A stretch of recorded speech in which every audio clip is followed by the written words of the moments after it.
Marais-Nadour-Côte-Sud, surfez à la vitesse max. 23 communes vous présentent l'UST Mag.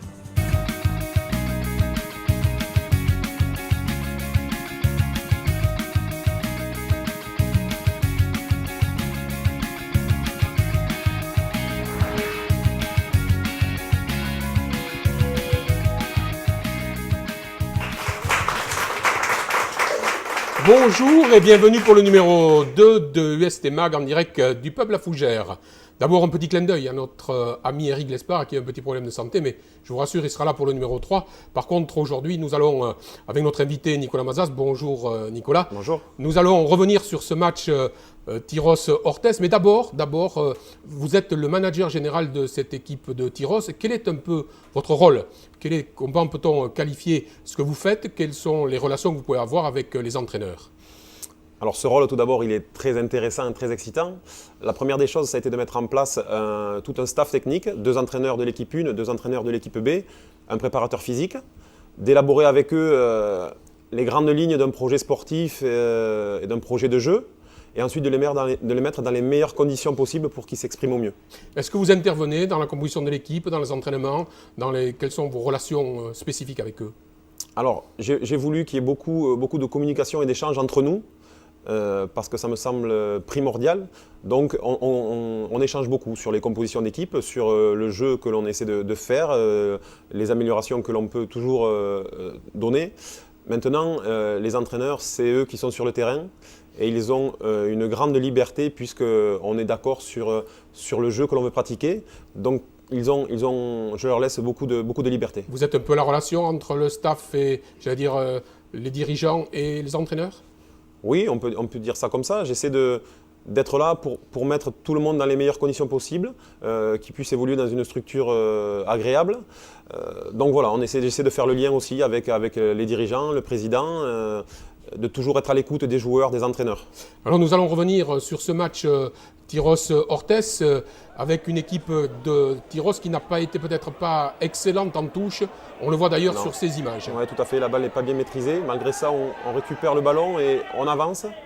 On essaye de créer dans un deuxième temps un point de fixation, un nouveau. Oui, les libérations pour l'instant sont bonnes et on garde de la vitesse.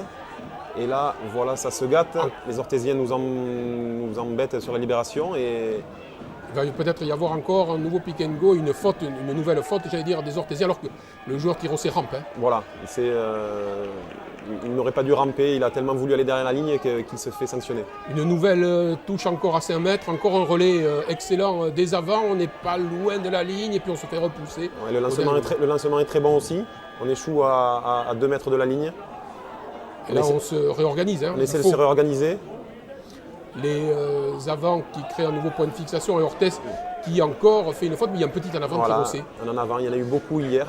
Et là, à 13 contre 15, c'est Tyros qui va enfin, libérer un peu tout le monde pour enfoncer la mêlée orthésienne qui ne peut faire que se coucher, un essai de pénalisation. Oui, un essai amplement mérité et c'est vraiment le secteur positif du match contre Orthez, c'est la mêlée.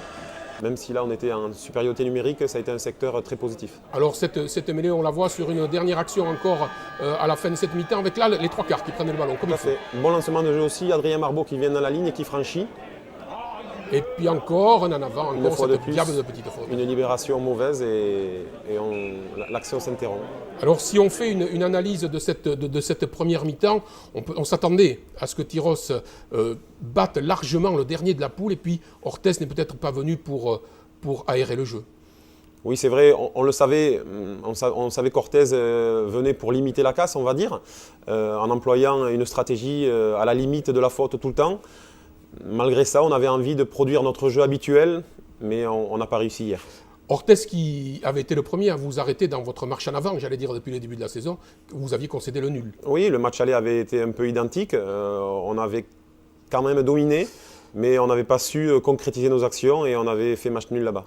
On va revenir donc à la mi-temps, on a rencontré quelques supporters et d'Orthez et de Tyros. Le premier, c'est à la fois un Orthésien et un Tyrosais, puisque c'est le père de Philippe Néry qui jouait à Tyros et qui maintenant est le capitaine d'Orthez. On l'écoute.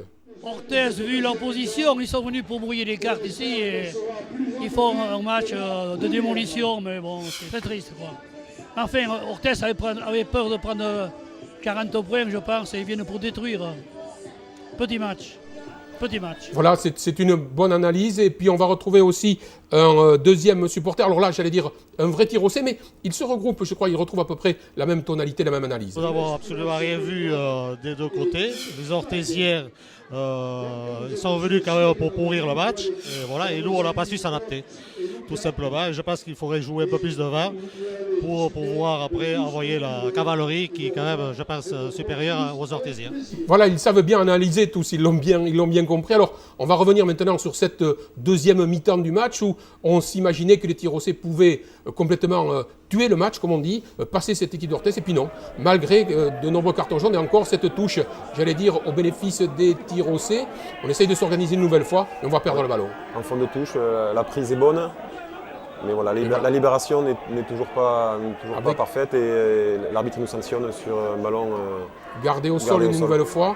Avec là, on va avoir 2 ou 3 attaques de 3 quarts, en particulier là, où on retrouve quand même un avant, un relais, les 3 quarts avec Paul Dubert toujours en fer de lance. Et puis, on va s'éteindre en bout de touche. Et là-bas, encore les Orthésiens qui se mettent peut-être à la faute, mais on n'arrive pas à sortir le ballon assez vite. Tout à fait. Le problème, c'est la libération de balle, le soutien qui est peut-être pas assez proche. Et là, on n'a jamais tenté les pénalités non plus. Alors, regardez, c'est presque à la fin du match. Les Orthésiens qui récupèrent le ballon, qui remontent. On a cru qu'ils allaient faire le vrai hold-up. Oui, c'est vrai que ça aurait pu être un hold-up. Heureusement que Vincent Lesca défend bien sur le coup et que tout le monde revienne pour éviter le pire. Et cette dernière attaque, alors là, regardez bien.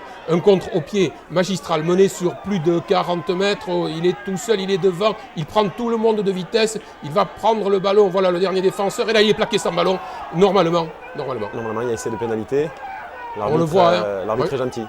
Regardez bien, l'arbitre là sur l'arrêt, il n'y a plus aucun joueur derrière, donc il y a normalement essai de pénalité, mais l'arbitre ne l'accordera pas. J'allais dire, c'est bien dommage. Alors, ce match, ça va être le match des regrets, le match où on a, j'allais dire, pas trop vu de rugby. Hein. Non, oui, tout à fait ça. Je pense que c'est surtout un week-end et un match à oublier. On va très très vite se projeter sur le prochain déplacement, qui plus est à Castanet, donc une grosse équipe. Voilà, on va essayer d'oublier celui-là. Comment se fait-il que quand vous avez une équipe qui est supposée plus faible, personne n'arrive soit sur le terrain, soit même à la mi-temps à recadrer un peu pour essayer de tuer ce match? Parce que c'est difficile, une équipe qui est là vraiment pour nous empêcher de jouer.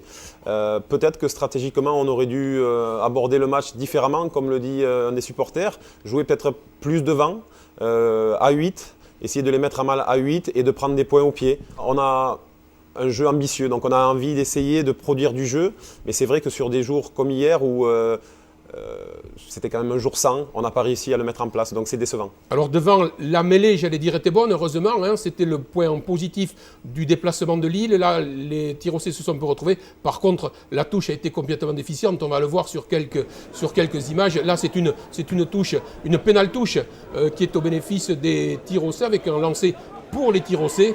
Et regardez, pourtant l'organisation semble bonne, et sur le lancer, c'est encore, j'allais dire, une munition perdue.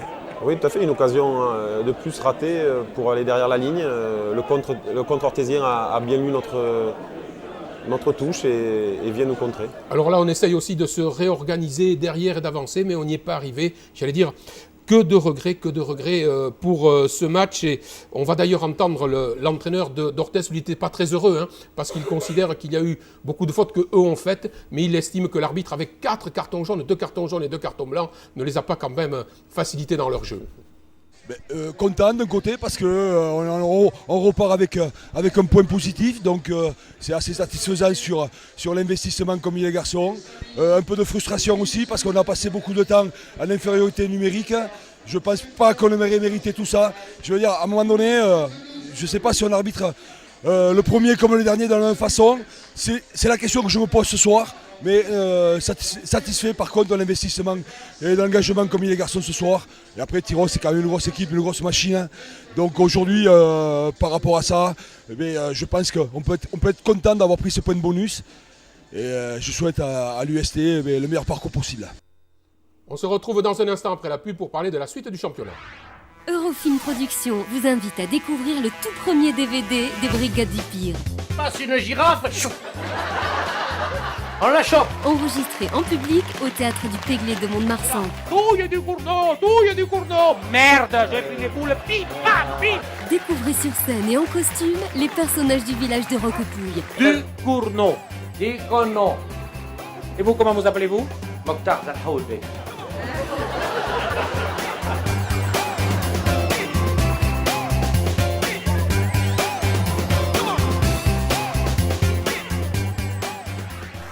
De retour au pub Fougères avec notre invité Nicolas Mazas. Alors, Nicolas, juste sur ce match Tyros-Orthez, on a eu l'impression que vos joueurs étaient un peu apathiques. Est-ce qu'ils ne payent pas la surcharge, je crois, d'entraînement que vous leur faites subir?